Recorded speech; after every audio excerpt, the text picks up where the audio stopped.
تو یہ ہمارا یہ تو ایک اپنا پرابلم ہے نا، ہماری انڈاکومنٹڈ اکانومی ہے، لیکن دنیا میں کسی جگہ بھی اکانومی نے اگر گرو کرنا ہے تو یہ ایک ایسی چیز ہے جو ایک قسم لازم چیز ہے کہ کنسٹرکشن اور مارگیج انڈسٹری کو اپنا حصہ ڈالنا ہی ڈالنا ہے۔ دوسری جو آپ نے بات کی وہ بالکل صحیح ہے، کیونکہ پیسے جو پڑے ہوئے ہیں لوگوں کے اور بستروں کے نیچے پڑے ہوئے ہیں، وچ مینز ڈاکومنٹڈ نہیں ہے، وہ ابھی اس کے لیے ایک چانس ہے کہ وہ اس کو لگائیں، اور اس میں اس کے اوپر سے نہ صرف کہ اکنامک ایکٹیویٹی آپ نے کہا 20-25، میرے خیال میں it is more then 40 industry جو ہوتی ہے، اور دوسری چیز ہے کہ پرائم منسٹر نے کہا 2.5 لاکھ، میرے نزدیک ہر گھر جو ہے اس کے اوپر پہلے ایک تھا رول آف تھم 35 لوگ کام کرتے تھے، اب چلیں کوئی تھوڑی زیادہ میکنائزیشن ہو گئی ہے، آٹومیشن ہو گئی ہے، تو اس کی وجہ میں بھی 20 بندے کام کرتے ہیں ایک گھر پہ، 1 لاکھ گھر کی بات کر رہے ہیں پہلے سال کے اندر۔ We are talking about, definitely we are talking about hundreds and thousands of jobs. یہ 2.5 لاکھ کی بات نہیں ہوگی، آپ لاکھ وہ کریں، 20 کو کریں تو 2 ملین جاب کریٹ ہوتے ہیں۔ سو اس لیے میں یہ کہنا چاہ رہا ہوں کہ یہ جو ہے یہ ناٹ اونلی کہ اکانومی مطلب آگے کرے گا اس کی گروتھ جی ڈی پی کی، لیکن امپلائمنٹ کا بھی ایک بہت بڑا ذریعہ بنے گا، بیکاز ہماری جو لوگ ہیں بیچارے جو دہاڑی لگاتے ہیں ان کے لیے یہ بہت بڑی چیز ہے، ایک چیز۔ دوسری چیز میں آپ کو کہنا چاہتا ہوں کہ یہ جو ہے آپ بلڈرز کی بات وغیرہ کر رہے ہیں، لیکن ایک دفعہ یہ سارا پہیہ چل پڑا تو انڈیویجولز بھی جا کے بینکوں سے پیسے لے کے اپنے انڈیویجول گھر بنائیں گے۔ ان کو ضروری نہیں ہے کہ وہ ڈیولپرز کے تھرو جا کے اپنا ان میں سوسائٹیز میں لیں، وہ اپنا گھر بنائیں گے، اپنی زمین لے کے گھر بنا لیں گے۔ دنیا میں ایسے ہوتا ہے، تو وہ ایک اور ایکٹیویٹی ہے جو بہت چل پڑے گی۔ تھینک یو سو مچ، بہت بہت شکریہ جناب شوکت ترین ہمارے ساتھ موجود تھے۔ اور یہ پاکستان کی غیر دستاویزی معیشت کو دستاویزی بنانے کا بہت بڑا قدم ہے، مگر غیر دستاویزی معیشت تباہ کن ہے، اور پاکستان میں ٹیکس کا نظام تباہی کا شکار ہے، اور اس کی جو ٹیکس چور مافیاز ہیں بے پناہ اثر ہے اور بے پناہ پیسہ ہے، اس کی بھرپور نشاندہی کی شبر زیدی صاحب نے کل ہمارے تفصیلی انٹرویو میں۔ آج اس کو ہم ماہرین سے اس کا جائزہ لیں گے ایک چھوٹے سے وقفے کے بعد۔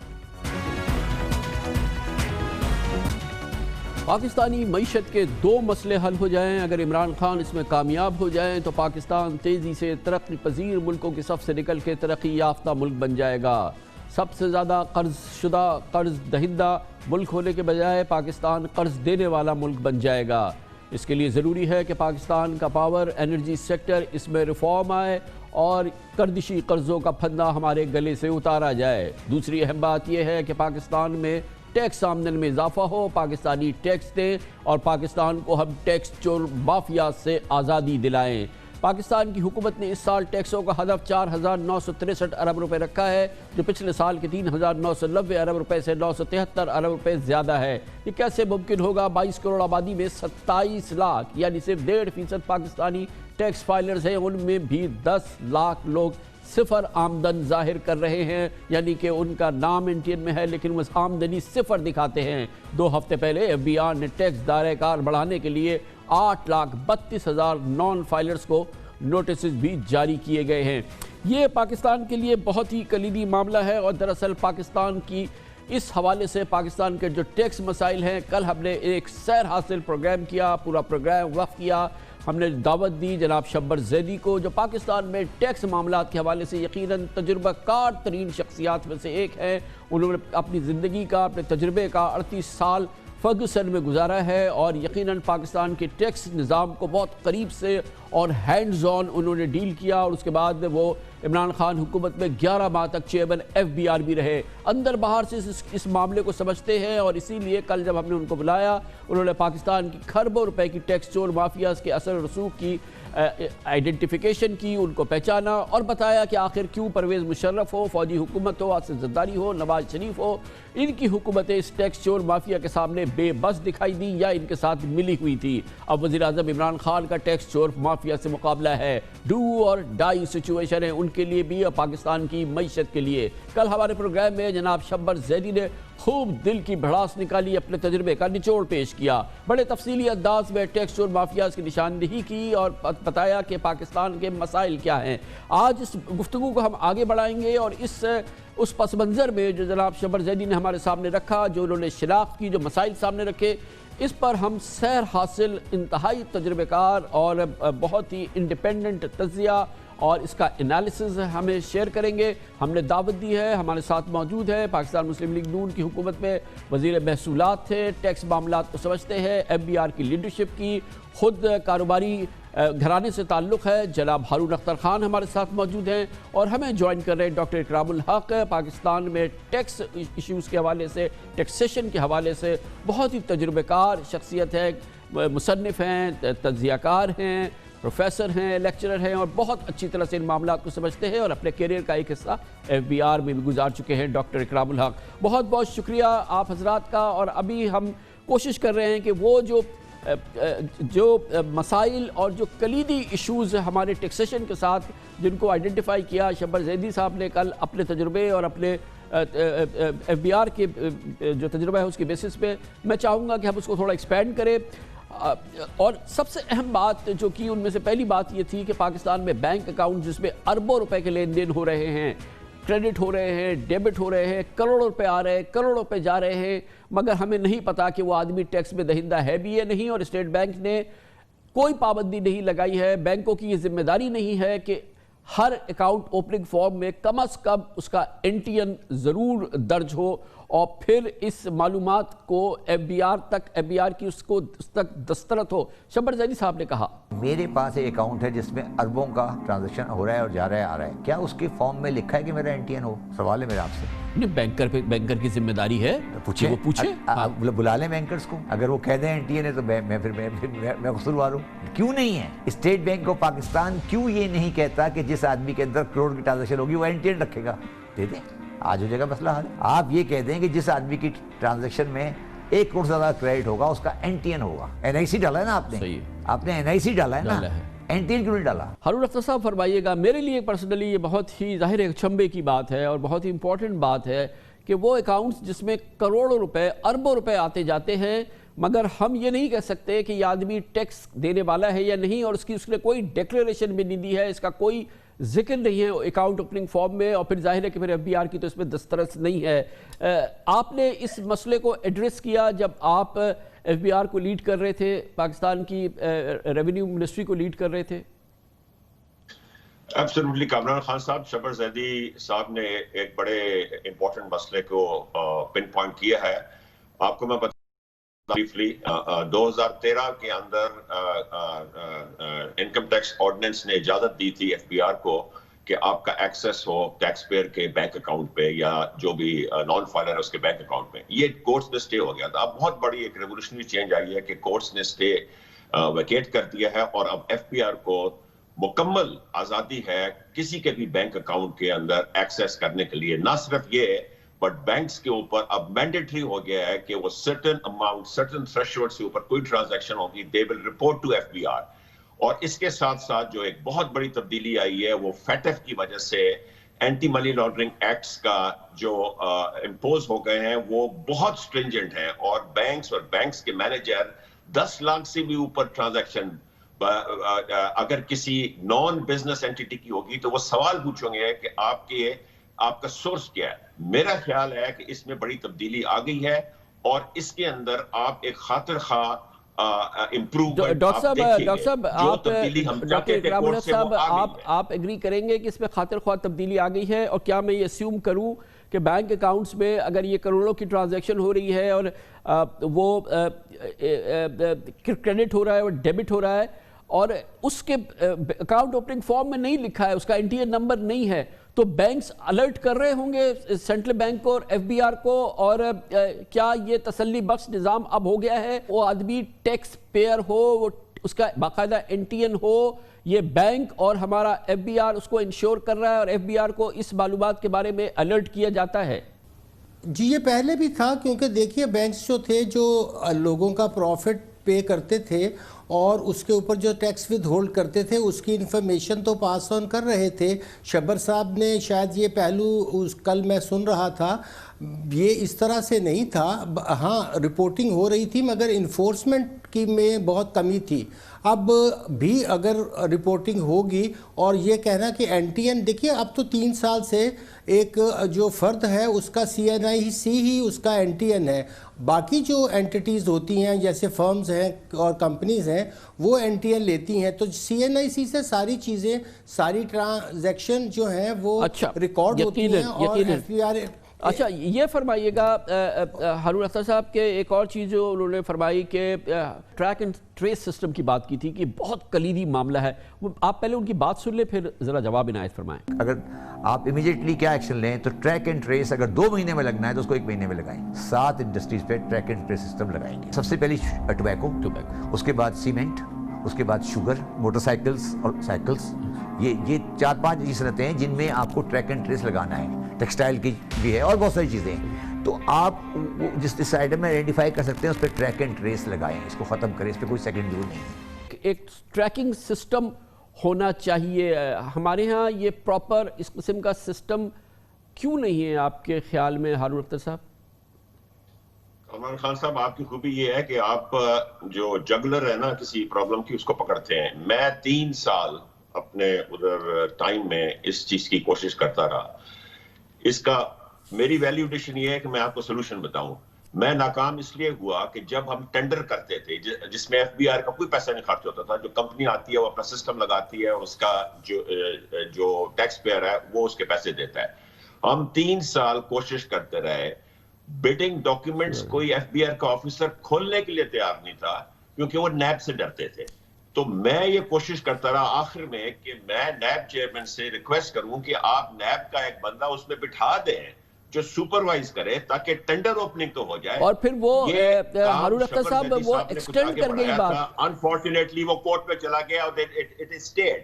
جب تک وہ یہ نہیں ہوتا the only solution is tracking system. Ikram ul Haq sahab آپ بتائیے گا کہ کیوں ہمارے پاس, جیسے کہ ہارون اختر صاحب نے کہا, شبر زیدی صاحب نے کہا کہ بہت بڑا مسئلہ, 1/4 مسئلہ حل ہو جائے اگر ہمارا یہ ٹریکنگ سسٹم آن پلیس ہو جائے, اور جو کہ نہیں ہو پا رہا. ہارون اختر صاحب نے پوری کوشش کی, ناکام ہو گئے. شبر زیدی ناکام ہو گئے.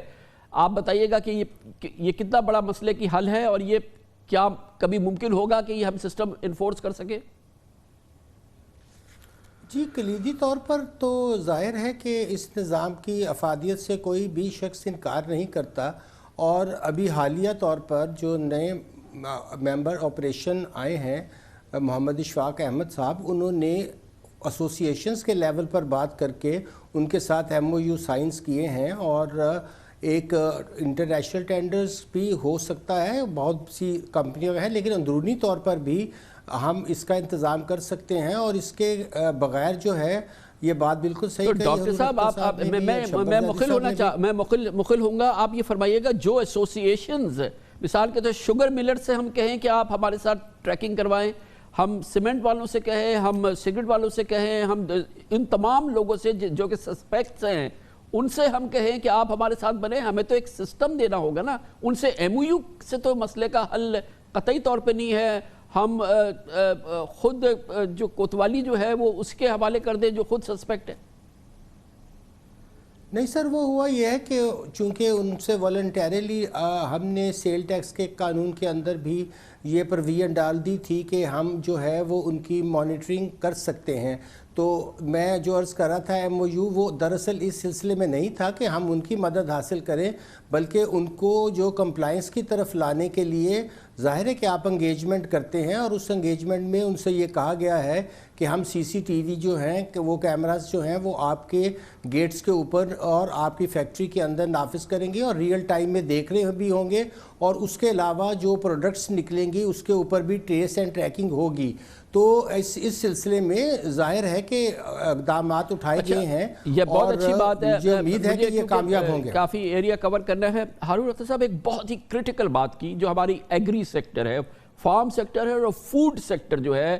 شبر زیدی صاحب نے کہا کہ, اور بہت ہی امپورٹنٹ انہوں نے بات کی اور بہت زیادہ اس میں جان مجھے لگ رہی تھی, کہ یہ پورا کا پورا ہمارا نظام تقریباً آؤٹ ہے. آپ ذرا سن لیجئے گا اور اس کے فوراً بعد اپنا تبصرہ اس پہ عنایت فرمائیے گا. جو زراعت میں مڈل مین ہے, جو گروور ہے, اس کو کچھ نہیں مل رہا اور کنزیومر کو ٹائم آف دا پرائز دینی پڑ رہی ہے. درمیان میں 10% جو 200% مارجن ہے وہ ایک آڑتی کا ہے, اور وہ آڑتی اتنا پاورفل ہے کہ وہ جس کموڈٹی کی آپ کہیں وہ قیمت بڑھاتا ہے اور قیمت کم کرتا ہے. میں نے ایک آڑتیوں سے میٹنگ کی, میرے سامنے سارے آڑتی آئے, میں نے آڑتیوں کو کہا, انہوں نے کہا شاہ جی تاڑے بزدہ کا روگ نہیں ہے. اسی لیے کبھی بھی ایگریکلچر کے اندر آپ سوچے بھی نہیں کہ آپ کبھی ٹیکس کے اندر گھس سکیں گے جب تک آپ اس فائنینشیل سیٹ اپ کو نہیں توڑتے. 20 کروڑ کی آبادی کے تمام فوڈ آئٹم کسی پہ ایک دھیلا ٹیکس نہیں آتا, انکم ٹیکس. آپ بتا دیں, اگر آتا ہے تو مجھے بتا دیں. کچھ نہیں. کسی گورنمنٹ کے اندر یہ پاور نہیں ہے کہ اس مہنگائی کے ساتھ, اس کو مہنگائی اور مارکیٹ کے ساتھ وہ اس کے اندر بات بالکل صاف بات نہیں گھس سکتی. ہارون اختر صاحب. کامران خان صاحب, میرا خیال ہے کہ اگر ہم اس مسئلے کا حل کر لیں تو ہمارے تقریباً 50 سے 75% ہمارے ٹیکس ریونیو کلیکشن کے پرابلم ختم ہو جائیں گے. Very briefly, agriculture farms 25% of our GDP of the country. It pays 1% of the tax. There is a serious anomaly. Problem کیا ہے کہ Constitution FBR کو اجازت نہیں دیتی کہ آپ ایگریکلچر انکم ٹیکس کلیکٹ کر سکیں. سب سے پہلا سلوشن یہ ہے کہ ایگریکلچر انکم ٹیکس پروونسز کا ہے, ان کو دیں, بٹ کلیکشن جو ہے وہ FBR کرے اس کی.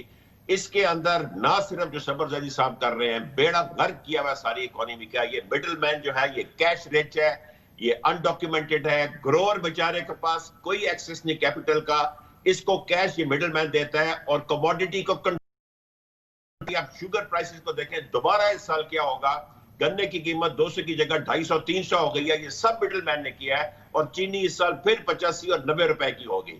نہ صرف یہ بلکہ باقی سیکٹرز میں جو پلفریج ہوتی ہے وہ ایگریکلچر انکم کی گارڈ میں چھپ جاتی ہے. اور ایف بی آر کو ہاتھ جب لگانا جاتا ہے تو پروونسز کہتے ہیں کہ ہماری جورسڈکشن ہے. ڈاکٹر اکرام الحق صاحب, اس معاملے میں قانون نے, آئین نے خود ہمارے ہاتھ باندھ دیے ہیں کہ ہم اتنے بڑے سیکٹر کو جو کہ ہماری اکانومی کا 25-30% ہے, قانون اور آئین نے اس کلیدی چیز میں ہاتھ باندھے میں. کچھ معاملوں میں تو اسٹے آرڈرز ہو گئے, اس میں قانون ہی نہیں ہے ہمارے پاس. دیکھیے, اس کے دو پارٹ ہیں. ایک ایگریکلچر انکم کی جو ڈیفینیشن ہے وہ تو فارمرز کی حد تک ہے کہ اس کی حد تک تو یہ وفاقی جو ہے قانون اس پہ لاگو نہیں ہو سکتا کیونکہ یہ براہ راست صوبوں کے پاس ہے. مگر جب وہ بکتا ہے اوپن مارکیٹ میں, یا آپ جس سے آڑتی کی منڈیوں میں کہتے ہیں, وہاں پہ تو ٹیکس ایگزمپشن جو ہے وہ کوئی ایگریکلچر کی تھوڑی ہوتی ہے. وہ تو شبر زیدی صاحب نے شاید کل ذکر نہیں کیا ہوگا کہ وہ آڑتیوں سے جو ایک ود ہولڈنگ ٹیکس تھا وہ بھی لگایا تھا, مگر انفورسمنٹ اگر ان کے زمانے میں نہیں ہوئی یا کسی اور زمانے میں نہیں ہوئی تو وہ سیکشن تو وہاں موجود ہے, اور وہ انکم بھی ایگزمپٹ نہیں ہے اور ایگریکلچر بھی نہیں ہے. ظاہر ہے کہ میں جب کموڈٹی لے کر اس کو ریٹیل میں بیچوں یا ہول سیل میں بیچوں تو وہ کوئی بھی کموڈٹی بھی ہو اس پہ ٹیکس لگے گا. جہاں تک ایگریکلچر انکم ٹیکس کی ڈیفینیشن کا تعلق ہے وہ تو محدود ہے صرف فارمر تک. تو میں یہ سمجھتا ہوں کہ جیسے کموڈٹی مارکیٹ سے ہوتی ہے دنیا میں, اگر آپ میں خریدے گا, کیش میں بیچے گا آڑتی, تو سر کیسے ڈاکیومنٹ ہوگا وہ, اس پر ٹیکس کہاں سے لگے گا؟ جی میں عرض کر رہا تھا اسی کا حل یہ موجود ہے کہ ساری دنیا کے اندر جو ہے انہوں نے مارکیٹس کو جو ہے وہ کمیونٹی کے اندر انہوں نے بالکل ایک ایکسچینج کی طرح لیا ہے. جیسے آپ کی ایکسچینج ہے, اسٹاک ایکسچینج ہے, اسی طرح کموڈٹی کی بھی ہمارے یہاں اس کا قانون بنا مگر آگے نہیں بڑھا. اس کے اندر وہ آپ دیکھ سکتے ہیں کہ اس وقت اس کموڈٹی کی کیا اوپن مارکیٹ کے اندر ویلیو ہے, اور جو وہاں کے پھر لوگ ہوتے ہیں بیچ والی رائٹیشن والی چیز ہے اس کو ختم کرنا پڑے گا. چھوٹے سے بریک کے بعد واپس آتے ہیں اور اپنی گفتگو جاری رکھیں گے.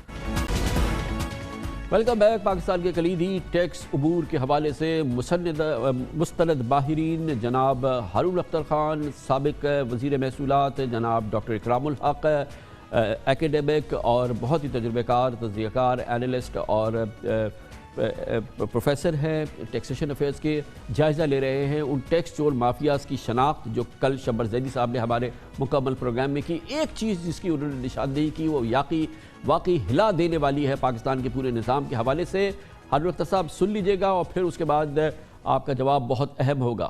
مجھے یہ بتائیں کہ پاکستان میں بزنس کے اکاؤنٹس کتنے ہیں؟ 4.5 کروڑ سے اوپر ہیں۔ اچھا ٹھیک ہے۔ اور ان میں سے صرف کروڑ 1.5 کروڑ ہیں جو ڈکلیئر ہیں ٹیکس میں۔ 3.5 لاکھ کے انڈسٹریل کمرشل کنیکشن ہیں، جو سیل ٹیکس کے ایکچوئل ایکٹیو ٹیکس پیئر ہیں وہ 40 سے 45 ہزار ہیں۔ جس آدمی کے پاس انڈسٹریل کمرشل میٹر ہے اس کا ٹیکس میں رجسٹر ہونا لاء میں لکھا ہوا ہے، ہم نے کبھی انفورس نہیں کیا۔ میں نے کم از کم اپنے دور میں کم از کم 8 خط لکھے، میں نے ہر ڈسکو کے بندے سے ایم ڈی سے خود بات کی کہ آپ کے پاس 3.5 لاکھ انڈسٹریل کنزیومر ہے، آپ مجھے اس کا ڈیٹا دے دیں، میں اس کے جا کے پکڑ لوں گا۔ کسی ڈسکو نے مجھے انفارمیشن نہیں دی۔ ہارون اختر صاحب 3.5 لاکھ انڈسٹریل کمرشل کنیکشن ہے اور 50,000 کے قریب جو ہے وہ ایکٹیو ٹیکس پیئر ہیں، ڈیٹا تک نہیں ہے۔ 1 لاکھ ایسے ہیں جو کہ نام ہے مگر وہ تو لوگ مرے ہوئے، ان کو سالوں گزر چکے ہیں۔ انبلیویبل، روکتے کھڑے کر دینے والے حقائق ہیں۔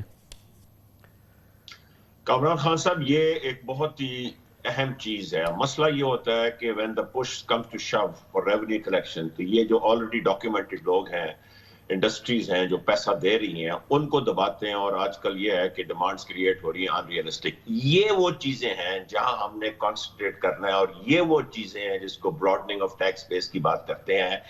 اگر اس وقت یہ حالت ہے کہ اتنے زیادہ انڈسٹریل کنیکشنز ہیں، کمرشل کنیکشنز ہیں اور وہ رجسٹرڈ نہیں ہیں، تو یہ سراسر FBR کی غلطی ہے۔ اگر آپ کے 4.5 کروڑ بزنس اکاؤنٹس ہیں جس کے اندر صرف 1 کروڑ کا NTN نمبر ہے تو یہ FBR کی نااہلی ہے اور 7 بینکوں کی نااہلی ہے۔ اس کے اوپر فوری طور کے اوپر فوکس کرنا چاہیے، اور یہ براڈننگ آف ٹیکس بیس ہے جو ہم آہستہ آہستہ کر کے لا رہے تھے، جیسے ہم نے یہ اتنے ٹیکس لاز لے کے اور جیسے ہم نے ٹیکس بیس بڑھائے۔ اس وقت یہ ہے کہ آپ کی فائلرز بڑھ رہے ہیں، ٹیم FBR کی ٹاپ پہ بہت اچھی ہے پر ریونیو نہیں آ رہا۔ کیا وجہ ہے؟ یہ وجہ ہے کہ آپ ٹیکس پیئر جو ہے اس کو سختی کر رہے ہیں، اور یہ لوگ جو ہے جن کو لانا ہے اپنے ڈیٹ میں، اس کے اوپر محنت نہیں کی جا رہی۔ جی، اور ڈاکٹر اکرام الحق صاحب آپ بتائیے گا کیوں FBR ہاتھ پہ ہاتھ دھرے بیٹھا ہے؟ 3.5 لاکھ انڈسٹریل کمرشل کنیکشنز ہیں، 45,000 50,000 ایکٹیو سیلز ٹیکس پیئر ہے، 1 لاکھ کے نام بھی پہ بھی نہیں ہیں وہ جو ان کے انڈسٹریل کمرشل کنیکشنز ہیں۔ تو یہ کیا یہ FBR اندر سے ملی بھی نہیں ہے ان تمام معاملات میں؟ اور اگر 4.5 بزنس کروڑ بینک اکاؤنٹس ہیں، بزنس اکاؤنٹ ہیں، اور 1 کروڑ جو ہے وہ کسی صورت سے کسی ٹیکس میں رجسٹرڈ ہے، تو یہ FBR ملی بھی نہیں ہے، ان میں کیوں ہاتھ پہ ہاتھ دھرے بیٹھی ہے FBR؟ جی، ایک قصر تک چونکہ ود ہولڈنگ کے نظام کے ذریعے پیسہ آتا رہا، چاہے وہ بجلی کے بلوں کے ساتھ کمرشل جو بھی یوز کرتا ہے اور انڈسٹریل بھی، اور فگر بھی 4.5 ملین ہے۔ اور اس کا تذکرہ میں نے جب ڈاکٹر حفیظ شیخ صاحب کے ساتھ مکالمہ ہوا تھا، انہوں نے مجھ سے رائے مانگی تھی، تو میں نے بتایا تھا کہ یہ کتنے افسوس کی بات ہے کہ اس میں سے صرف اتنے کم لوگ جو ہیں رجسٹرڈ ہیں اور وہ بھی ٹیکس نہیں دیتے۔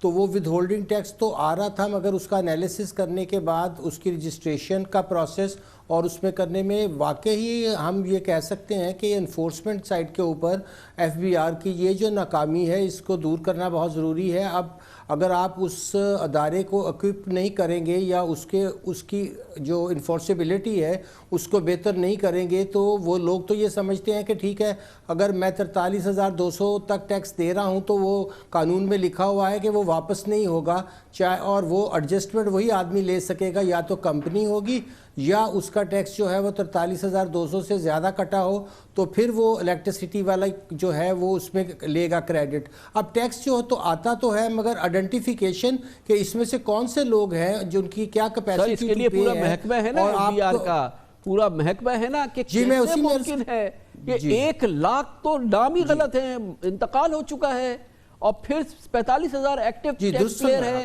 اور آپ کہیں گے ود ہولڈنگ تو مجھے مل جاتا ہے، چاہے وہ ٹیکس جو ہے وہ 45,000 آپ کو ود ہولڈنگ ٹیکس دے رہا ہو، مگر ٹیکس وہ 45 لاکھ کا کھا رہا ہو، آپ کو پرواہ نہیں ہے، ملے بغیر تو نہیں ہوتا نا۔ ہارون اختر صاحب آپ بتائیے کہ آپ نے بھی کوشش کی کہ یہ جو ٹیکس انکم ٹیکس کی مافیا ہے، جو معاف کیجیے گا FBR کی مافیا ہے، جو کالی بھیڑیں ہیں، سب نہیں ہیں، یقیناً نہیں ہیں، بہت اچھے لوگ بھی ہیں، یہ تو خود اس دھندے میں براہ راست بھی ملوث ہیں، فرنٹ مین کے ذریعے بھی ملوث ہیں، اور پھر اس پورے معاملے کے اندر وہ ان کے مرضی کے بغیر یہ کیسے ہو سکتی ہیں یہ ساری چیزیں؟ تو کھنگالنا جو ہے اس پورے معاملے میں پہلے تو ایف بی آر کو بھی تو چھاننا پڑے گا نا. 100% صحیح. مافیا ہر اس جگہ ہوتی ہے جہاں منی کی ٹرانزیکشن ہوتی ہے, کیونکہ ایف بی آر میں ملک کی سب سے بڑی منی ٹرانزیکشن ہوتی ہیں. ادھر سب سے بڑی مافیا ہوگی, پہلے بھی تھی, ابھی بھی ہے اور آئندہ بھی رہے گی. اس کو ہم نے کم کرنا ہے. اور مسئلہ یہ ہے کہ جب بھی آپ ڈریکونین پاورز بناتے ہیں اور اس کو ڈسکریشنری پاورز بنا کے نیچے لے کے جاتے ہیں اور پھر یہ سارے ادارے آپس میں جو ہے کمپیٹ کرتے ہیں, تو یہ کرپشن وہاں ہوتی ہے. ٹرائیڈ ٹیسٹڈ چیز ہے کہ آپ جتنی پاورز ڈریکونین نیچے لے کے جائیں گے, جتنی ڈسکریشنری پاورز نیچے لے کے جائیں گے, وہاں کرپشن بڑھے گی. بڑے بڑے نام کو پکڑ کے تو آپ ایف آئی آر درج کرا دیں گے, بٹ یہ جو اصل مسئلہ ہے براڈننگ آف ٹیکس بیس انڈاکیومنٹڈ. اچھا ہارون صاحب, ایک اور چیز ہم اس پروگرام میں کئی ماہرین ہم سے کہہ چکے ہیں کہ بھائی کرپشن کو روکنا ہے اور اس قسم کی رشوت سازی کو روکنا ہے اور یہ انڈاکیومنٹڈ اکانومی کو روکنا ہے تو 5,000 کا نوٹ تو پہلے بند کریں. 40,000 کا بانڈ ختم کیا, 25,000 پہ بھی کیا, اب 5,000 کے نوٹ کو ختم کرنے کی 5,000 کو فوراً ختم کرنا چاہیے. بانڈز کو جو ہے بالکل رجسٹر کرنا چاہیے. یہ ایک ایونیو ہے pilferage کا other than agriculture income. The second pilferage avenue is this, and the third is real estate over the FBR value. ابھی بھی FBR values کم ہے مارکیٹ ویلیو سے, DC ویلیو سے کم ہے. آپ نے کوئی بھی ونڈو دی نا پاکستان میں, سارے کا سارا پیسہ وہاں جا کے انڈاکیومنٹڈ چلا جائے گا. تو ڈاکٹر اکرام الحق صاحب, 5,000 کا نوٹ بند ہونا چاہیے. جی, کوئی بھی ایسے انسٹرومنٹ جس کے ذریعے اس طرح کی پلفریج ہوتی ہے اس کو ظاہر ہے کہ روکنا ہماری ذمہ داری ہے. اور یہ بات بالکل واضح ہے کہ 815 بلین کے جو پرائز بانڈ تھے وہ جب نواز شریف صاحب کی حکومت تھی پچھلی اور آخری سال میں اس کے بعد شاہد خاقان عباسی صاحب رہے, تو بیٹا دیکھا تو میں حیران ہوا کہ 5 سال میں 815 بلین کے پرائز بانڈ خریدے گئے. اور یہ ایک چیز کو ظاہر کرتا تھا کہ اس کو آہستہ آہستہ ہمیں ایک دم بھی روکنا. انہوں نے پھر 50,000 کا بند کیا, 40 کا کیا, مگر کوئی بھی ایسا ایوینیو ہمیں چھوڑنا نہیں چاہیے جس کے ذریعے لوگ جو ہیں وہ اپنی جو ٹیکسیبل انکم ہے اس کو کسی اور کے جو ہے بیس میں, اور اس میں آپ نے صحیح کہا کلوسیو ارینجمنٹ کے بغیر یہ چیزیں نہیں ہوتی. بڑی نوازش جناب ہارون اختر خان صاحب, جناب ڈاکٹر اکرام الحق. اس کے ساتھ ہی ہمارے آج کے پروگرام کا اختتام ہوتا ہے. کل آپ سے پھر ملاقات ہوگی انشاءاللہ. کل تک کے لیے کامران خان کو اجازت. اللہ حافظ. Hi, it's Sayyeda Shanaz here. Thank you for watching Dunya News. For more videos and updates, don't forget to click the subscribe button. Keep watching Dunya News.